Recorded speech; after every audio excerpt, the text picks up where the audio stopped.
Assalamualaikum warahmatullahi wabarakatuh. Selamat pagi. Perkenalkan nama saya Muhammad Ardiansyah. Saya mahasiswa S1 Program Studi Pendidikan Bisnis Angkatan 2023 dan pada kesempatan kali ini saya akan mempresentasikan hasil praktik kerja lapangan yang telah saya laksanakan di PT Wijaya Karya pada Divisi Finance Operation Hospitality Management selama 6 bulan.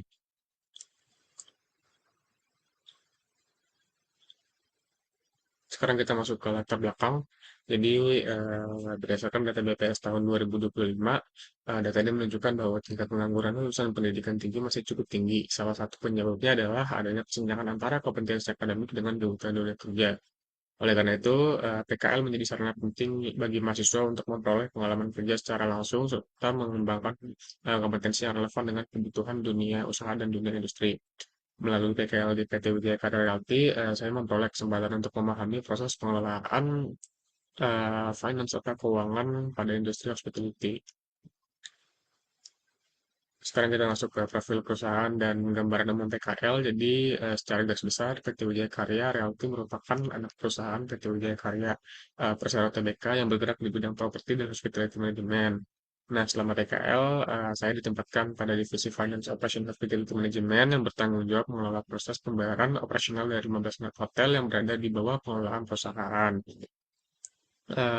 Durasi magang saya adalah selama 6 bulan, terhitung dari 2 Januari sampai 30 Juni 2026, dan sistem kerja selalu work from office. Adapun lingkup kerja yang saya laksanakan adalah mulai dari pengendalian dokumen keuangan, verifikasi permohonan pembayaran, sampai ke serah terima dokumen treasury. Nah, pada saat ini saya mau menunjukkan bagaimana alur pengelolaan dokumen pembayaran yang menjadi fokus pekerjaan saya selama melaksanakan PKL. Nah, proses ini tuh dimulai dari penerimaan dokumen, dilanjutkan dengan verifikasi, monitoring dokumen, terus mengurus SAP, proses approval, verifikasi bukti pembayaran, hingga setelah terima dokumen kepada tersebut. Nah, alur ini tuh bertujuan untuk memastikan bahwa setiap transaksi pembayaran diproses secara akurat, terdokumentasi, dan sesuai dengan prosedur perusahaan. Oke, berikut saya akan jelaskan bagaimana step by step secara teknis apa-apa saja yang saya kerjakan selama melaksanakan PKL atau praktik kerja lapangan. Nah, pada tahap awal itu saya menerima dan mendata permohonan pembayaran masuk. Nah, tahap pertama yang saya lakukan adalah menerima dan juga mendata permohonan pembayaran masuk. Dokumen yang diterima itu meliputi pembayaran pajak, BPJS, utilitas, vendor, dan juga kos kecil. Nah, seluruh dokumen yang masuk itu dicatat ke dalam inward document control dan spreadsheet monitoring untuk memastikan dokumen yang dilacak dipantau seterusnya, serta meminimalkan risiko dokumen hilang atau tertunda selama proses pembayaran.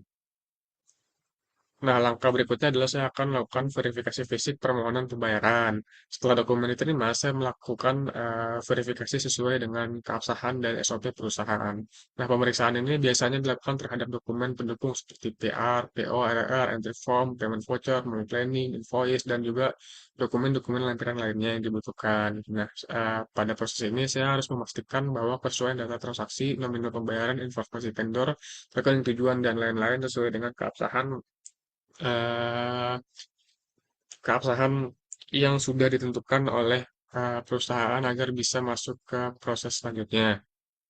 Nah, setelah melakukan verifikasi, saya akan mereplik hasil verifikasi tersebut ke mentor selaku Finance Operation Hospitality Staff sehingga beliau bisa berkoordinasi dengan pihak keuangan unit hotel apabila ada yang kurang lengkap ataupun ada yang salah agar segera ditindaklanjuti.